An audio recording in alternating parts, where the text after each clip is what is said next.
We are joined by one of our friends from the Cassopolis Family Clinic Network to bring you the Why Country Medical Minute. And today we bring in Dr. Paz.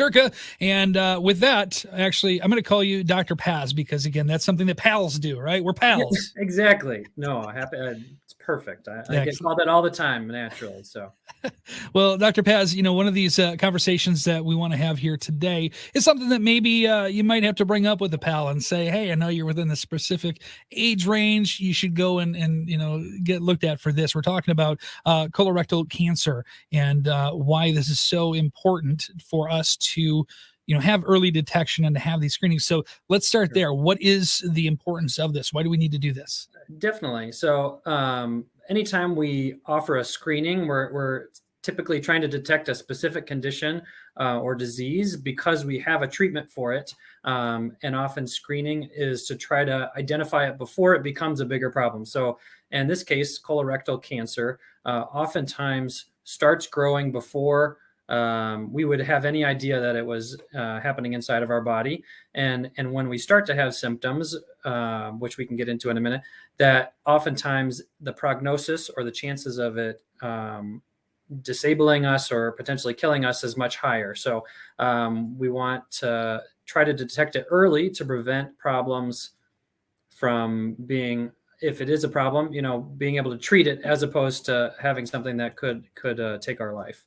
Yeah. It's a difficult thing to kind of talk about. And I know that I've had, situations in my family specifically in regards to colorectal cancer, but a lot of people might be thinking, because I feel like I have friends that do this too, that they're a little bit sore or something, and they're like, oh, I've got to have this. I know I've got this ailment, right? Sure. So what do we need to know about maybe looking at things like symptoms that should take us to that next level of getting that screening? Definitely. So I would say that, common symptoms of colorectal cancer, most common would be like a change in your bowel movements. So if you're kind of have your regular, everyone's got their kind of normal pattern. If all of a sudden that changes and is a lot different, more concerning would be, looser stools, tarry, kind of sticky stools that are looking black, or you see blood or red in it. That would be definitely a reason to get checked out. If you're having severe abdominal pain and cramping, like I said, rectal bleeding or hemorrhoids or what may be perceived as hemorrhoids could be something more serious. So always checking in with your medical provider to discuss, what's appropriate. In terms of screening for colorectal cancer, though, ideally we want to be doing this before you even have symptoms. Obviously we don't want anyone to have this condition, but the recommendation from the United States Preventative Task Force, which is a group of scientists and doctors that kind of dig into the research to say this is what's really worth doing, says that from ages 45 to 75, you should be screening for colon cancer, even if you don't have symptoms. And that can be happening in a few different ways. The most common would be a stool collection kit at home that then gets sent in. The most common is called Cologuard. Another one is maybe a FIT test. And the Cologuard test is usually done every 3 years as long as it's negative. If it's positive, that means that there could be a problem and you need to have a colonoscopy to detect it further. And then a colonoscopy, for those who aren't familiar, is a procedure in which you have to drink a bunch of liquid to clear out your bowels. Then you go to either a GI doctor or a surgeon, and they give you medicine to kind of put you to sleep or sedate you. And then they put a camera up your rectum and look through the entire colon to look for colon cancer. And if they see any polyps or little growths, they clip them off, send them to the lab to look on, and the pathologist will say, oh, this is not cancer, or this is concerning, and you need to follow up in anywhere from, say, a year to 10 years. So there's quite a wide range of options, but the takeaway is if you're 45 or older and even if you're not having symptoms, you should talk to your doctor about what the right screening test is for you. I want to address that too, because this is interesting. The process that you explained about what exactly is taking place in a colonoscopy. Obviously, that's a little bit more of an invasive process. Is there a non-invasive process that is also out there to choose from? Or? So the Cologuard test that I was referring to is a stool collection kit that you can do at home, which sounds, kind of like Difficult? an odd thing, but all the instructions are there. It walks you through how to do it, Yeah. and then you collect it. You add like a little kind of liquid to it, close it off, put it in the mail.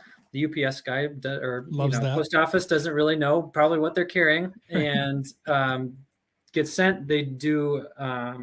They're looking at different biomarkers, so some DNA biomarkers, or if there's blood in the stool that you may not visually see, but they can detect under more specific tests. And that if they catch any of that, they'll say, okay, this is a positive test. Send you the message, and your doctor the message, and then that would then prompt you to then go have the colonoscopy, because that's where they're going to visualize. But it's nice. You don't have to take a day off work. You don't have to, drink this liquid to clear out your bowels. So for some people who may not have the time or ability to take a day off work, the Cologuard test is a way of kind of giving ourselves some reassurance and say, okay, negative, I feel much better. If it's positive, okay, I really do need to take the time to get checked out further. Sure. So obviously that's really good information, and we've talked a little bit about maybe who's affected by this, the age range of why you need to get that. Is there any information you can tell us a little bit about maybe those who are at risk? Who are the most likely to be the ones that really need to get this done? Yeah, so the risk level kind of correlates to the recommendation. So 45 and older is really the highest risk.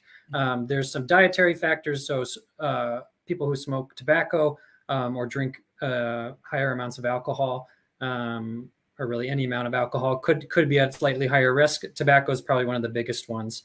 We know that African Americans are affected more than other ethnicities, and sometimes at younger ages as well. I should mention that if you have a family member who is diagnosed with colon cancer, if it's a first degree relative, that you should be screened 10 years before them. So if say they got diagnosed at say 50, you actually would start at 40 instead of 45 like everyone else. But if they were diagnosed at say 60, you would have already started at 45, so it wouldn't necessarily change anything. Okay, that's really good information to know then. Yeah. All right. The last thing, we've covered a lot of ground, a lot of information, all Sure. awesome. But ultimately, like we do, we want to know, how can we help each other out? So how can we help, preventative maintenance? Yeah, I think, talking about these things, it's a tough thing. People don't like to talk about their bowels, just in general. It's something we all do. So I think that, if you notice a family member suffering or seemingly talking about, their own health, or just in general conversations about health, I think that talking about your experience going to your doctor when you're not having problems, we typically think of going to the doctor when, oh, I have a problem, I need to go get it addressed. Prevention is a big part of that, and seeing your doctor for your yearly preventative visit, or your annual physical, as it would be known, that this is something that would be discussed at that visit, to kind of personalize what would be best in your case, because there are multiple options in terms of screening, like I mentioned. So yeah, just spread the word to family and friends, and say, your parents, if they're, getting up in age, make sure, hey, mom, dad, did you get screened for colon cancer? Or aunts, uncles, brothers, sisters, just kind of spreading the word. And people typically think of the colonoscopy as the only option, but now that there's this other test available, you can still get some of that peace of mind and reassurance by pursuing other options. Yeah. I want to start a trend now. Instead of just going up and, saying, hey, how you doing? I want us to go to our family members and say, hey, how's your bowel doing? It may not end well. Thanksgiving might be ruined, but it's Exactly. important. But yeah, maybe at home, at home, having those conversations with don't say it to your waiter at the restaurant. That's not cool. Exactly. I can see my 4-year-old accidentally slipping that into conversation. Exactly. Dr. Paz, you're awesome. I appreciate you sharing the time here with us and sharing all of your knowledge, and we appreciate you very much.